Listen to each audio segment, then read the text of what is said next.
Making Japanese pancakes at home. ഇന്നങ്ങനെ വെറുതെ ഇരുന്നപ്പോൾ ഒരു കേക്ക് പിന്നെ ഒരു കൊതി. പക്ഷേ കേക്ക് ഉണ്ടാക്കാനാണെങ്കിൽ മണിക്കൂറുകൾ പിടിക്കും. കേക്കൊക്കെ ഉണ്ടാക്കി അത് ബേക്കായി വരാനാണ് ഏറ്റവും നേരം പിടിക്കുന്നത്. അപ്പോൾ ഞാൻ ഓർത്ത് ഒരു കാര്യം ചെയ്യാം, പാൻ കേക്ക് ഉണ്ടാക്കാം.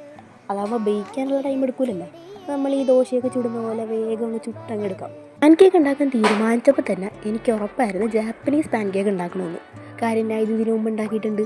ഭയങ്കര ടേസ്റ്റാണ്, ഭയങ്കര സോഫ്റ്റാണ്. അപ്പോൾ ആരെങ്കിലും പാൻ കേക്ക് ഉണ്ടാക്കാറുണ്ടെങ്കിൽ ഒരു തവണ ജാപ്പനീസ് പാൻ കേക്ക് ഉണ്ടാക്കി നോക്കാം. അടിപൊളി സാധനങ്ങൾ. അതിന് പാൻ കേക്കിന് ഇത്തിരി മധുരം കുറച്ചിട്ട് അതിൻ്റെ മുകളിലൊരു കാരമൽ സിറപ്പ് ഒഴിച്ച് വേണം കഴിക്കാൻ. അപ്പോഴാണ് അതിൻ്റെ ശരിക്കുള്ള ഒരു ടേസ്റ്റ് അങ്ങ് വരുന്നത്. അപ്പോൾ പെട്ടെന്ന് ആർക്കെങ്കിലും ക്രേവിങ്സോ വിശപ്പൊക്കെ വേണ്ടിയാണെങ്കിൽ ഈ ജാപ്പനീസ് പാൻ കേക്ക് ഉണ്ടാക്കുന്നതായിരിക്കും ഏറ്റവും നല്ലത്. അപ്പോൾ ഇനി അടുത്ത വീഡിയോയിൽ ഞാൻ എന്തുണ്ടാക്കണം എന്ന് കമൻറ്റ് ചെയ്യൂ. ബൈ.